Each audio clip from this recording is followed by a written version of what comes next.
nosotros, como pueblo, hemos descuidado los 9 tomos que ella nos escribió a nosotros y no lo hemos leído. Estamos encantados con ella, con lo que ella le escribió a los protestantes, pero no queremos leer lo que ella nos escribió a nosotros. Y yo voy a leerle algunas cosas en esta noche. Nada más voy a presentar 4 verdades. Solamente por razones de tiempo voy a presentar 4 verdades que Dios nos mandó a nosotros a través de la señora White para que el carácter de Dios se revele en nosotros. Y ustedes verán que esas 4 verdades, nosotros no queremos que se nos hablen de ella en la iglesia. No queremos que se nos hablen de esas cosas. Vamos a verla. Número 1. Dice ella, el Espíritu de Dios no puede venir en nuestra ayuda y asistirnos en el perfeccionamiento de un carácter cristiano mientras estamos satisfaciendo nuestro apetito en perjuicio de nuestra salud. Hermano, si tú quieres reflejar el carácter de Cristo, tú no podrás reflejarlo por ti mismo. Tú necesitas el Espíritu Santo que haga esa obra en ti. Es el único que la puede hacer. Pero hay un problema. El Espíritu Santo no puede venir en tu ayuda y asistirte en el perfeccionamiento de un carácter cristiano mientras tú estés satisfaciendo el apetito en perjuicio de la salud. Ahora, nosotros tenemos problemas los adventistas con la palabra no. No entendemos la palabra no. Ahí dice claramente, el Espíritu de Dios no puede venir. Nosotros decimos, no. Él viene. Él viene. Porque nosotros tenemos problemas los adventistas con la palabra no. No sabemos lo que quiere decir la palabra no. Y discutimos, hermanos, entre nosotros. Discutimos. Hay mucha discusión sobre este tema. Y comenzamos a rebatir y a señalar de fanáticos y de extremistas a los que quieren caminar en estos caminos. Los que quieren caminar en la senda que conducen al desarrollo del carácter de Cristo, nosotros los llamamos a eso los fanáticos adventistas. Así como los llamamos. Nota, hermano, el Espíritu de Dios no puede venir a nuestra ayuda y asistirnos en el perfeccionamiento de un carácter cristiano mientras estemos satisfaciendo nuestro apetito en perjuicio de nuestra salud. Ahora, note lo que ella sigue diciendo también. Ella dice más cosas. Es imposible que los que satisfacen el apetito obtengan la perfección cristiana. Hermano, estamos aquí porque tú y yo no hemos reflejado el carácter de Cristo. No hemos reflejado el carácter de Cristo. Pero dice aquí claramente que es imposible que los que satisfacen el apetito tengan la perfección cristiana. Y esa es otra palabra con la cual nosotros los adventistas del séptimo día tenemos un problema. La palabra imposible. Como la palabra no, nosotros los adventistas no sabemos lo que quiere decir la palabra imposible. Pero la cita es clara, dice, es imposible que los que satisfacen el apetito obtengan la perfección cristiana. Pero comenzamos a discutir. Dice, no. Ponemos 20,000 excusas. 20,000 excusas. Y encontramos grandes predicadores que quieren excusar y quieren poner paño tibio a estos mensajes. Quieren poner paño tibio a estos mensajes. Y esos predicadores no entienden lo que quiere decir la palabra imposible. No saben lo que quiere decir la palabra no. Quiero decirle que aquí, este número 79 y esa estrella, y este número 80 y esa estrella, quiere decir que esa cita está en el párrafo, no en la página, sino en el párrafo 79 y en el párrafo 80 del libro Consejos sobre el régimen alimenticio. ¿Ok? Eso es lo que quiere decir. Ahora, la sierva del Señor no se calla con esa cita. Miren lo que dice ella. El poder dominante del apetito causará la ruina de millares de personas que si hubiesen vencido en ese punto, habrían tenido fuerza moral para obtener la victoria sobre todas las demás tentaciones de Satanás. Pero los que son esclavos del apetito, y aquí viene otra palabra que no entendemos, o la primera que dijimos, no alcanzarán a perfeccionar el carácter cristiano. Está muy claro, dice no. Pero a veces nosotros los adventistas cambiamos la palabra no por la palabra sí. Tenemos problemas con esa palabra. Una palabra tan corta, dice no. no alcanzarán a perfeccionar el carácter cristiano. Miren, hermano, debo decirle lo siguiente. Si usted está peleando contra la ira, o usted está peleando con otro tipo de pecado en su vida, contra el café, contra el tabaco, con cualquier otro problema, o con la envidia, o con el orgullo, con cualquier otra cosa, llévese este consejo. Aquí dice que si usted domina el apetito, usted va a tener fuerza moral para vencer todas las demás tentaciones de Satanás. Así que posiblemente tú estés tratando de santificarte en el lugar incorrecto. La santificación debe comenzar con el dominio del apetito. Una vez vencido el apetito, vamos a tener fuerza moral para obtener la victoria sobre todas las demás tentaciones de Satanás. Pero si no vencemos el apetito, hermano, los que son esclavos del apetito no alcanzarán a perfeccionar el carácter cristiano. Esta señora llamada Elena de White, que nosotros llamamos profetisa de manera correcta, nos ha estado dando mensajes específicos que nosotros no hemos querido prestar atención. Hemos estado encantados con los libros que ella escribió para los protestantes. Y hemos estado descuidando los mensajes que ella nos dio a nosotros. Note lo que sigue ella diciendo. Bueno, déjame volver para atrás, porque aquí cambia el punto. Así que en el año de 1863, Dios nos dio a nosotros, los adventistas del séptimo día, el mensaje de salud. Y esta noche yo le estoy diciendo que voy a presentar 4 verdades que se nos dieron a nosotros para que el carácter se revele en nosotros. Y nosotros no queremos saber esas verdades. Ya han podido ver que la primera verdad es una verdad que ha traído muchas dificultades dentro de nosotros los adventistas, mucha discusión, mucha división, muchos problemas, mucho tildamiento, mucha crítica. Ahora, estas 4 verdades que voy a presentar, y son más verdades, pero por causa del tiempo solo voy a presentar estas 4. Fueron dadas en orden cronológico, de importancia, o tal vez no de importancia, sino tal vez de necesidad.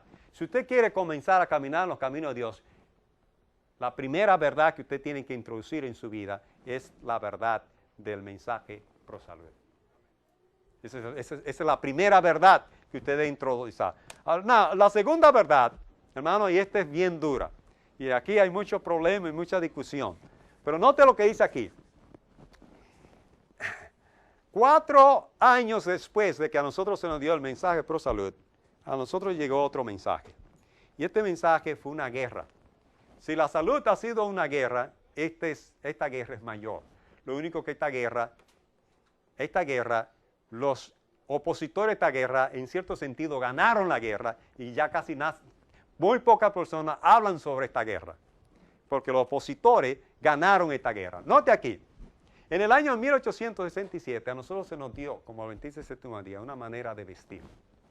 Una manera de vestir, para que se nos distinga. Al pueblo de Israel se le dio una manera de vestir. Se le dijo que tenían que tener bordes azules. Tenían que ponerse una franja azul. De tal manera que cuando un israelita pasaba, usted veía la franja y decía, ahí va un israelita. A nosotros los adventistas también se nos dio una manera de vestir. Para que en la ciudad populosa, como Los Ángeles y New York, que hay mucha gente en la calle, y usted ve, mira, ese que va allá, ese es adventista. Mira, tú ves cómo se viste, ese es adventista. Nosotros se nos dio eso. Hubo una guerra entre nosotros, y esa guerra, como pueblo de Dios, nosotros perdimos la guerra. Noten, vamos a leerlo aquí. Dice, antes de ponerse el vestido de la reforma, las hermanas deben obtener, ¿qué cosa? Patrones. ¿Qué es un patrón? Es un modelo por el cual se debe cortar el vestido. ¿Sí? Dice la señora White que antes de ponerse el vestido, las hermanas deben obtener patrones. Dice ella, tendré patrones preparados para llevar conmigo cuando viajemos, listo para darlo a nuestras hermanas que encontremos. Dios quiere que su pueblo adopte la reforma del vestir. No solamente para diferenciarse del mundo, no solamente para eso, es para eso, para diferenciarse del mundo, pero no solamente para eso. Dios quiere que su pueblo adopte la reforma del vestir, no solamente para diferenciarse del mundo como un pueblo peculiar, que es lo que nosotros somos, un pueblo peculiar, sino porque una reforma en el vestir es esencial para la salud física y mental. Y de eso ella hablará un poquito más adelante. El pueblo de Dios ha perdido en mayor grado su peculiaridad. Mira hermano, si usted no nos, debe decírselo así. Dios quería que nosotros fuéramos un pueblo especial. Nos dio un mensaje de salud hermoso para que nosotros nos distinguiéramos del mundo. Un sistema de salud diferente al sistema de salud que nosotros conocemos. Un sistema de salud diferente al sistema de salud que nosotros conocemos. Para ser peculiar, distinto. La gente diría, si nosotros hubiésemos sido fieles a nuestras verdades, la gente diría, oh, qué pueblo más inteligente este. Pero nosotros hemos sido rebeldes. Se nos dio ese mensaje de salud peculiar, un sistema de salud llamado higienismo, que es una ciencia. Vaya a cualquier diccionario y busque la palabra higiene, usted notará que la palabra higiene no quiere decir limpieza, es una ciencia. Nosotros se nos dio esa ciencia. Nosotros no queremos saber de esa ciencia. Luego a nosotros se nos dio esta manera de vestir. Para que al pasar por la calle se diga, mira, ese que va ahí es adventista, míralo. Como a los judíos, mira, ese que va allá es judío, mira su manera de vestir. Dice aquí, el pueblo de Dios ha perdido en mayor grado su peculiaridad y gradualmente ha estado imitando ¿a quién? Al mundo. Mezclándose con esto hasta llegar a ser como ellos en muchos aspectos. Y esto, ¿qué dice la cita? ¿Desagrada a quién? A Dios. Desagrada a Dios. Hermano, nosotros hemos traído al mundo a la iglesia para que la gente no se nos vaya de la iglesia. Y eso desagrada a Dios. Ya nosotros no somos un pueblo peculiar. Nosotros somos una iglesia como otra iglesia. Seguimos el mismo patrón de las otras iglesias protestantes. Algunos quieren decir que no, pero cuando usted lo analiza, sí. Cuando usted analiza, hermano, cuando usted analiza las cosas del mundo y usted analiza la iglesia, usted dirá, caramba, y ya yo he hecho esta pregunta en otra ocasión. ¿Qué es lo que hay en el mundo que todavía no se ha infiltrado en la iglesia? ¿Qué es lo que hay en el mundo que todavía no se ha infiltrado? Y yo estoy esperando una respuesta a esa pregunta. Pero hermano, aparentemente no hay nada.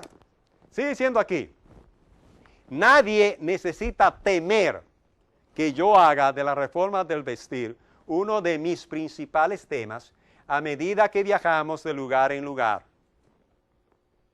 Nadie le tenga miedo a eso. Bueno, hoy día mucha gente le tiene miedo a eso. Los que me han oído sobre este asunto tendrán que actuar según la luz que ya se ha dado. He cumplido mi deber, he llevado mi testimonio, y quienes me han oído y leído lo que he escrito, tienen ahora la responsabilidad de recibir o rechazar la luz dada. ¿Ok? Entonces, ¿ok, hermano? Ella dice, bueno, a mí se me envió como profeta. Y ustedes dicen que yo soy el profeta de ustedes. Bueno, yo di mi mensaje. Yo di mi mensaje. Y usted tendrá que, o ahora usted tiene la responsabilidad de recibir o rechazar la luz que se dio. ¿Ok? Y vamos a seguir leyendo. La reforma del vestido, escuche bien hermano, porque esta manera de vestir vino a la iglesia en el año 1867, ¿ok? 67. Pero hubo una guerra, fue una oposición, hasta que en el año de 1881-82, Dios tuvo que decirle al Señor, ya para eso, ya no hable más. Se perdió la guerra, perdimos la guerra, el mundo se metió a la iglesia, ya cállate con eso. Ahora, note lo que dice aquí esta cita. Dice, la reforma del vestido, que una vez fue defendida, probó ser una batalla a cada paso. Miembros de la iglesia, rehusando este estilo de vestir saludable, causaron disensión y discordia. La carga de defender el vestido de la reforma fue quitada porque aquello que fue dado como una bendición fue tornado en una maldición. Esa manera de vestir que se nos dio a nosotros como una bendición, la oposición del pueblo de Dios la convirtió en una maldición. ¿Notan, hermano? Por eso es que ella dice que nosotros vamos a estar en esta tierra muchos años más debido a nuestra insubordinación. Debido a nuestra insubordinación, nosotros vamos a estar en este mundo. Porque a nosotros se nos han dado mensajes, nosotros lo hemos rechazado. Ahora, hermano, yo vuelvo y le pregunto, cuando usted va a la Biblia, nota, hermano, que la mayoría de los profetas han sido rechazados por el pueblo. El pueblo no quiere saber de los profetas. El pueblo de Dios nunca ha querido saber de los profetas. Algunos lo apedrearon y algunos de ellos lo acerrucharon, a otros lo metieron en un hoyo de ciesno y así.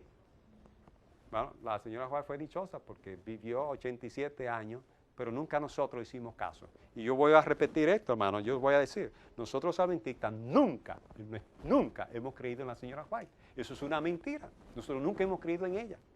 Nosotros decimos de labios que creemos en ella, pero nosotros nunca hemos creído en ella. Nosotros solamente la lanzamos como una pantalla. Somos el pueblo de Dios, tenemos el espíritu de profecía. Una pantalla, nada más. Pero cuando nosotros entramos a los testimonios que ella nos escribió a nosotros los adventistas, nosotros somos un pueblo rebelde, insubordinado. Ese es este pueblo. Y por eso nosotros estamos en esta demora. Nosotros estamos en esta demora porque nosotros somos un pueblo rebelde. Y nosotros somos un pueblo rebelde a Dios. Lo hemos sido y continuamos siendo. No crean que en aquella época la gente decía a la señora White, no, esto fue una batalla. Esto fue una batalla.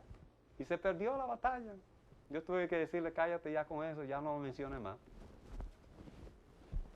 Lo que se dio como una bendición, la oposición lo tornó en una maldición. Note lo que sigue ella diciendo. El comer, el beber y el vestirse guarda una relación directa con el progreso espiritual. La manera como tú te vistes tiene que ver con tu progreso espiritual. Nótalo ahí. La profeta está diciendo, la profetiza, que la manera como tú comes, la manera como tú bebes y la manera como tú te vistes tienen una relación directa con tu crecimiento espiritual. Así que a nosotros se nos dio el mensaje de la vestimenta para que también nosotros desarrolláramos el carácter de Cristo. Es una vestimenta, hermano, que era para que el orgullo se fuera de nosotros. El orgullo se fuera de nosotros, se nos dio una vestimenta. Pero no, queremos tener nuestro orgullo bien paradito. Dice aquí, la fiel adicción a los principios rectos referente a la alimentación, la bebida y la indumentaria es un deber que Dios ha impuesto a los seres humanos. No crean que la manera de vestir no tiene nada que ver con nuestro mensaje. No. Me pasa que entre nosotros hubo una rebelión. Y esa rebelión ganó la batalla y cualquiera que traiga este tema va a enfrentarse con esa multitud inconversa, incrédula, insubordinada que existe entre nosotros. Va a tener que enfrentarse a ese grupo. Tendrá que enfrentarse a ese grupo. Nota, hermano, la tercera verdad, a nosotros se nos dio otra verdad. Dije que son 4, voy a mencionar. Esta es la tercera verdad. A nosotros se nos dio una verdad, hermano, gloriosa, que no la hemos podido entender. Pero el propósito de esta verdad era restaurar en nosotros la imagen perdida. Nota lo que dice aquí. El verdadero propósito de la educación es restaurar la imagen de Dios en el alma. Voy a explicar eso.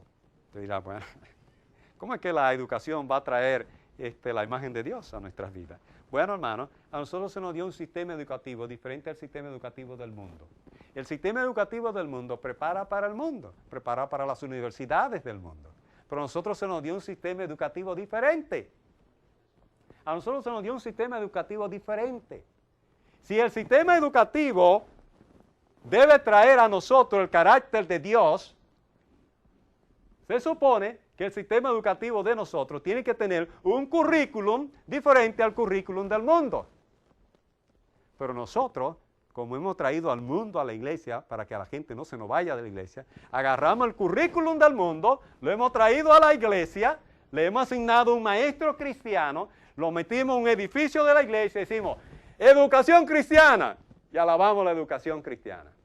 Es la educación del mundo. La única diferencia es un profesor cristiano y un edificio cristiano. Y que se le añadió una clase de Biblia.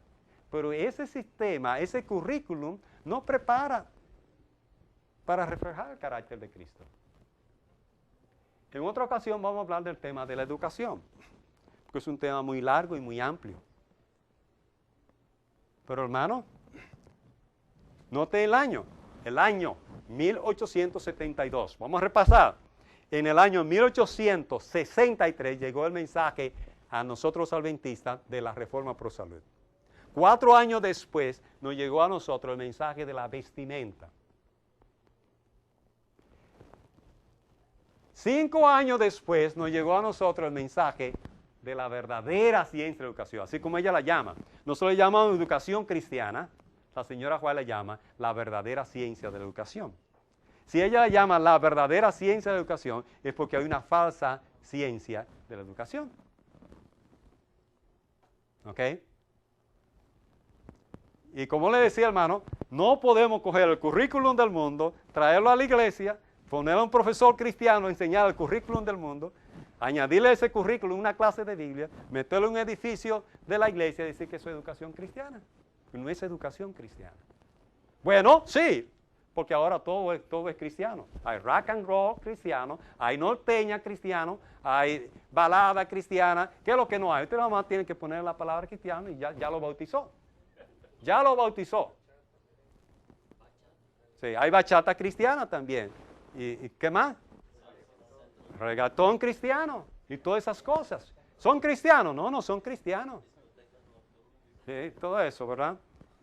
Bueno, tengo que seguir adelante. La cuarta verdad llegó en el año 1882.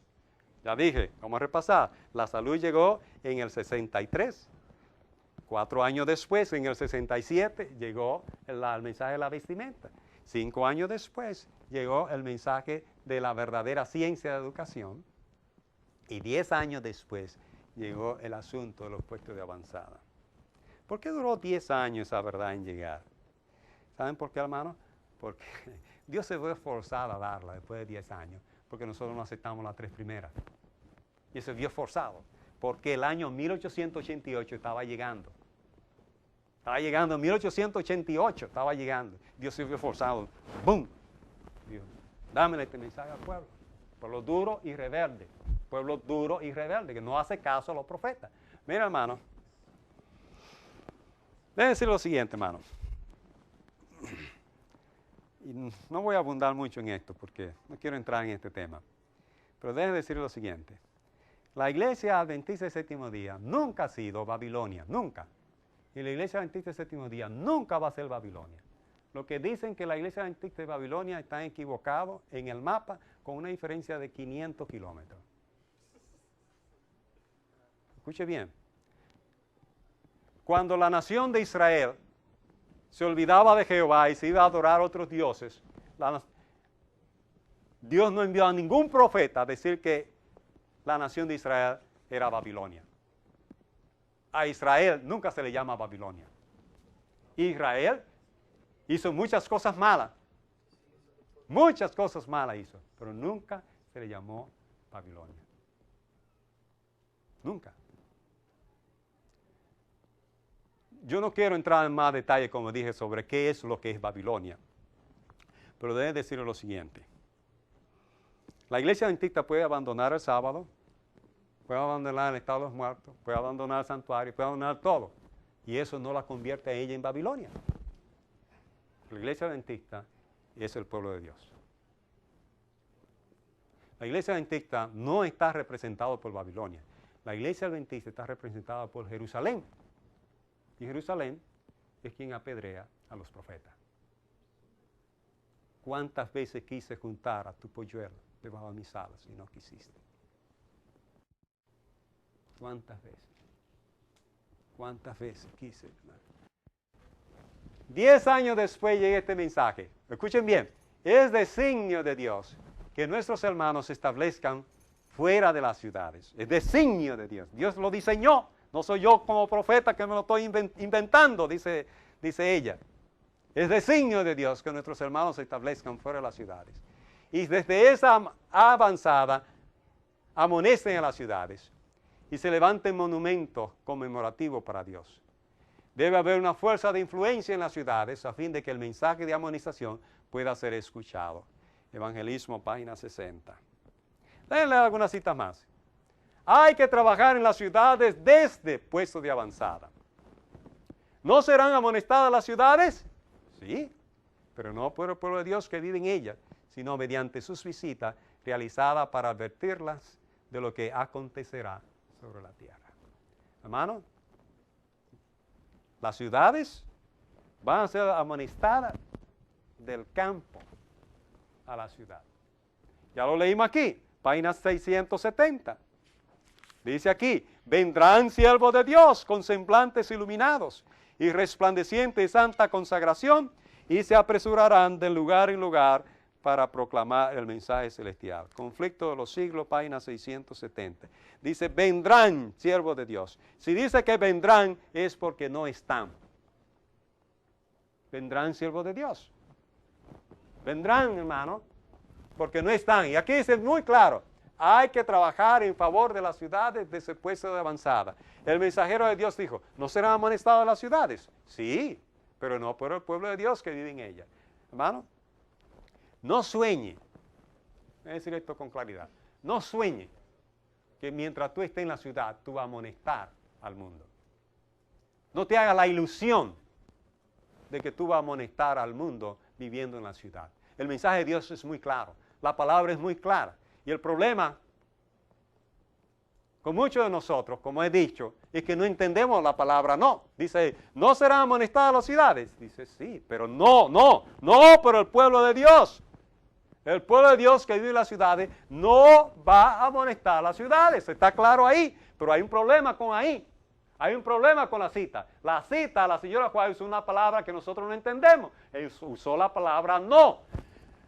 Las ciudades no serán amonestadas por el pueblo de Dios que viva en ella. Nosotros tenemos problemas para entender eso. Parece un español simple, pero alguna persona que no puede entender el español simple de la señora White. Dice no, el pueblo de Dios que vive en las ciudades no va a amonestar las ciudades. Las ciudades van a ser amonestadas desde los puestos de avanzada, ubicadas fuera de las ciudades. Note la siguiente cita. Insto a nuestro pueblo. Aquí está la profetisa. Dice ella, insto a nuestro pueblo a que convierta la búsqueda de la espiritualidad en la obra de su vida. Cristo está a la puerta. Por esto digo a nuestro pueblo, no consideréis que es una privación el ser llamados a dejar las ciudades para trasladarnos al campo. Dice, allí esperan abundantes bendiciones para los que deseen aprenderlas. Al contemplar las escenas de la naturaleza, las obras del Creador, y al estudiar la obra de la mano de Dios, ¿qué más dice, hermanos? Dice, seréis transformados imperceptiblemente a la misma imagen de Dios. ¿Nota, hermano, para qué se nos está instando a nosotros el campo? Porque en el campo es cuando el carácter de Dios se va a reflejar en nosotros. Si tú estás soñando con pajaritos de que en la ciudad tú vas a desarrollar el carácter, tú necesitas poner atención a esta profetisa que Dios nos dio a nosotros. Que hay una profetisa. Y la profetisa dice claramente que los que vivan en la ciudad no amonestarán en la ciudad. Y dice que los que vivan en el campo, al estudiar las obras del Creador y al estudiar la obra de la mano de Dios, van a ser transformados imperceptiblemente a la misma imagen de Dios. Hermano, cuando Moisés estuvo 40 días con Dios en la montaña de Horeb, en el Sinaí, cuando él bajó, él reflejaba el carácter de Dios, pero él no lo sabía. Él no lo sabía. De igual manera, dice aquí, que los que estén en el campo aprendiendo las obras de Cristo, del Creador, van a reflejar el carácter de Cristo. y van a ser transformados de manera también imperceptible. Pero hermano, cuando ese grupo de personas refleje el carácter de Cristo, cuando refleje el carácter de Cristo, ese grupo de personas, dice, vendrán ellos con semblantes iluminados y resplandecientes de santa consagración, y se apresurarán de lugar en lugar para proclamar el mensaje celestial. Es muy claro. Si tú quieres participar de la última amonestación al mundo, tienes que entender esta verdad. Tienes que irte al campo a desarrollar el carácter de Cristo. Y cuando tú tengas el carácter desarrollado de Cristo, entonces podremos penetrar a la ciudad con el mensaje. Pero ese carácter de Cristo se obtiene en el campo. Vamos a ser transformados de manera imperceptible a la misma imagen de Dios. Una y otra vez una y otra vez el Señor ha instruido a los miembros de su pueblo a que saquen su familia de las ciudades y la lleven al campo, donde puedan cultivar sus propias provisiones. Porque en el futuro el problema de comprar y de vender será muy serio. Ahora deberíamos prestar atención a la instrucción que se nos ha dado vez tras vez, salir de las ciudades e ir a los distritos rurales, donde las casas no están apiñadas una al lado de la otra y donde estaréis libres de la interferencia de los enemigos. Noten. Una y otra vez se ha dado la instrucción, pero este es un pueblo insubordinado. Una y otra vez se ha dado la instrucción, pero este es un pueblo insubordinado, esto es un pueblo rebelde a la profetisa que a nosotros se nos envió. Y por eso no vemos acción. Dice ella aquí, debieran ver qué puede hacerse por estas instituciones para establecer tales industrias, de manera que nuestra gente que desee dejar las ciudades pueda obtener casas modestas y un gran desembolso de recursos y también pueda encontrar empleo. En un puesto de avanzada, hermano, tiene que haber industria para nuestro sostenimiento, tiene que haber sanatorio, tiene que haber un equipo evangelístico que penetre a la ciudad con el evangelio, tiene que haber escuela para la educación de nuestros niños y tiene que haber una escuela de entrenamiento médico misionero. Y tiene que haber un programa agrícola. Tiene que haber un programa agrícola fuerte. ¿Ok? Hay que prestar atención a la implantación de diversas industrias que puedan dar empleo a las familias pobres. En la escuela de Madison, en 412 acres, habían 60 industrias. Ellos tenían 60 industrias en ese lugar. Necesitan ser familias misioneras que vayan a establecerse en regiones desoladas. Buenos agricultores, hombres de finanzas, constructores y personas aptas en las variadas artes y oficios para implantar industria y prepararse humilde vivienda. ¿Okay? El Señor nos ha indicado repetidamente que debemos trabajar en las ciudades de ese puesto de avanzado ubicado fuera de ellas. En esas ciudades debemos tener casas de culto como monumento de Dios, pero las instituciones destinadas a la publicación de la verdad y a la curación de los enfermos y a la preparación de los obreros deben establecerse fuera de las ciudades. Es especialmente importante que nuestra juventud sea protegida de las tentaciones de la vida en la ciudad. Termino con esta cita. Esta es la última cita. Dice, hermano, dice aquí, desígnense hombres juiciosos que no divulguen sus intenciones, sino que busquen tales propiedades en las zonas rurales, con fácil acceso a las ciudades, apropiadas para establecer pequeñas escuelas de preparación para los obreros, y donde también puedan proporcionarse facilidades para tratar a las personas enfermas y fatigadas que no conocen la verdad. Buscad esos lugares cerca de las ciudades donde puedan conseguirse edificios apropiados, ya sea como obsequio de su dueño o comprado a un precio razonable, con fondos, ¿con qué fondo? Donados por nuestro pueblo. No construyáis edificios ruidosos en las ciudades. Hermanos, los puestos de avanzada deben ser construidos con fondos donados por el pueblo de Dios. Bueno. Esto es un mensaje, hermano, que tú necesitas prestar atención. La razón por la cual estamos en esta tierra es porque ha habido una demora. Y la razón por la cual ha habido una demora es porque nosotros hemos sido desobedientes a los mensajes que Dios nos ha enviado como adventistas del séptimo día. Tú necesitas tomar carta en el asunto.